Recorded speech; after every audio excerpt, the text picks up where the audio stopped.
Xerfi Global a récemment publié une étude sur le marché mondial des parfums et cosmétiques, un marché qui a affiché des résultats solides au cours des dernières années. Alors que la croissance du marché avait brusquement ralenti pour n'atteindre que 1% en 2009, les ventes mondiales n'ont jamais baissé durant les années de crise. Le marché a ainsi affiché un taux de croissance annuel moyen d'environ 4% entre 2006 et 2015, avec un chiffre d'affaires dépassant le seuil des 200 milliards d'euros en 2015. La vigueur du marché se voit également dans la rentabilité des multinationales des parfums et cosmétiques au cours des 5 dernières années.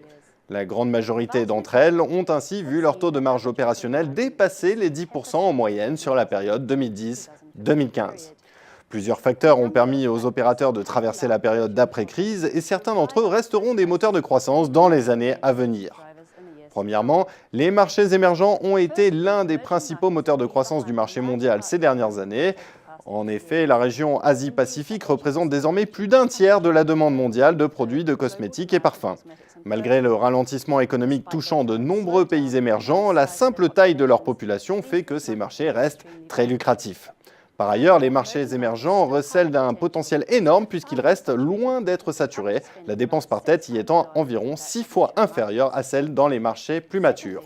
Deuxièmement, le marché des parfums et cosmétiques bénéficie, comme dans le passé, de l'effet lipstick, ce qui signifie qu'en période de crise, les consommateurs choisissent souvent de s'accorder quelques dépenses en produits de beauté et d'économiser plutôt sur d'autres achats discrétionnaires plus importants, protégeant ainsi en partie l'industrie des fluctuations conjoncturelles. La demande est en outre naturellement stimulée par l'innovation qui renouvelle l'offre par des produits nouveaux ou reformulés. Des segments de niche comme les cosmétiques pour hommes, les cosmétiques naturels ou encore les cosméceutiques, des produits à la croisée entre cosmétiques et pharmaceutiques, ont bénéficié d'un engouement particulièrement important et devraient continuer d'afficher une croissance forte. Dans de nombreux pays, des populations de plus en plus âgées et dotées d'un pouvoir d'achat élevé dopent également les ventes de soins anti-âge.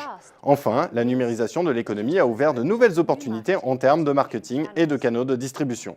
En effet, le numérique joue un rôle de plus en plus important dans le secteur. Le marketing et l'image de marque ont toujours été des axes stratégiques majeurs et les opérateurs reconnaissent de plus en plus le pouvoir du numérique à cet égard.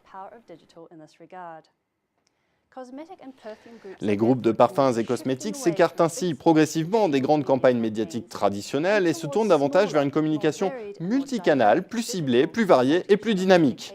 Une telle approche de communication est en effet souvent bidirectionnelle, impliquant une interaction directe ou indirecte avec les consommateurs afin de renforcer les relations, mais aussi de collecter des données de consommateurs en vue d'améliorer la segmentation comportementale et de définir des campagnes promotionnelles plus personnalisées.